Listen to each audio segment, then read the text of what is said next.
People moving out, people moving in. Why? Because of the color of the skin. Run, run, run, but you sure can't hide.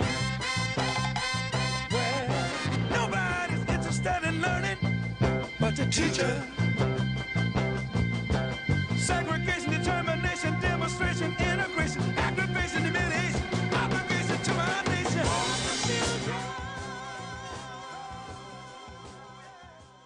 Good morning. Welcome to Detroit Wants to Know. My, how time flies. It's almost Christmas. A lot of you are going to go out shopping, and a lot of you are thinking twice about going to malls and shopping because of the events in Paris and other places. Well, let's face it. In the metropolitan Detroit area, only thing we have been the victim of is what Chief of Police James Craig coined as urban terrorism.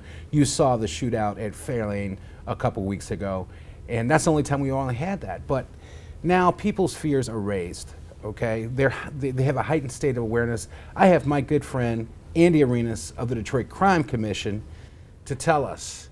Andy, tell us. A lot of my friends are going out to the malls. They're going to Partridge Creek. They're going to Oklahoma. They're going to Somerset. They're going all the way out to, what's that thing? Great Lakes Crossing. Yeah. So let's say they're at the aquarium at Great Lakes Crossing and somebody decides to light off an AK-47. What do they do? Or should they be worried about that even happening? Well, I think it's always a possibility. It's got to be, look, Steve, it's the world we live in. You know, we've got to have that in the back of our minds. You've got to have your head on a swivel. I tell people, you can be downtown Northville, you can be downtown Detroit. You got to have your head on a swivel.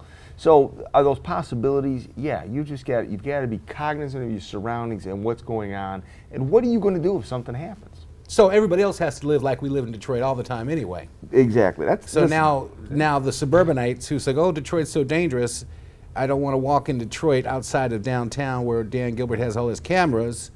Now they have to behave like we behave in the neighborhood where we're watching everything.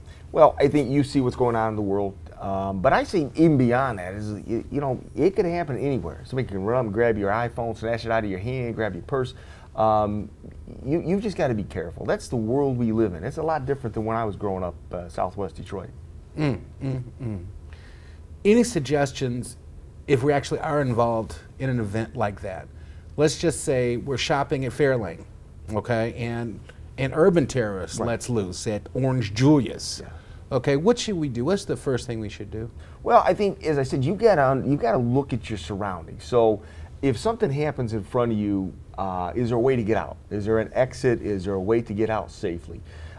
If it happens in another part and you have the mall or the facility and you can't get out, there is sheltering in place. Can you hide yourself? The third thing, and I think that we're starting to see experts teach more and more, is if you are confronted and you can't get out and you can't hide and they're right there in front of you, fight. And I think that's something we never taught in the past, but I think that's becoming more of an accepted position. I've worried about this whole anti-bullying culture that we have now, that we've lost the will to fight when challenged by somebody. Yeah. Okay. I've heard it said that if you lay down and all that, when some event like that's going on, you actually could become a target. Is that true? Exactly. Look, when we're talking about a radical extremist terrorist, for instance, they're not looking to negotiate with somebody. So if they're not looking to take hostages, they are looking to wreak havoc and wreak terrorism on the population. So if you look at the history, recent history, your chances of getting out of there alive are not real good. So my suggestion is, if you can't get out safely, you can't secrete yourself, then you got to fight. Okay. One last thing. Should people stop shopping at malls because of all this? I'm not going to shop. Look, they win. The terrorists win and there's a lot of security going on even before you get there. There's the intelligence community.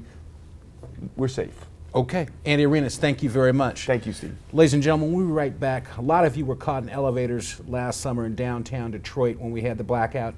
Not just last summer, the summer before. We're going to talk to my good friend Rodney Cole from DTE, who's going to tell us what DTE is doing about all that. We'll be right back with Detroit Wants to Know. Stand up and fight.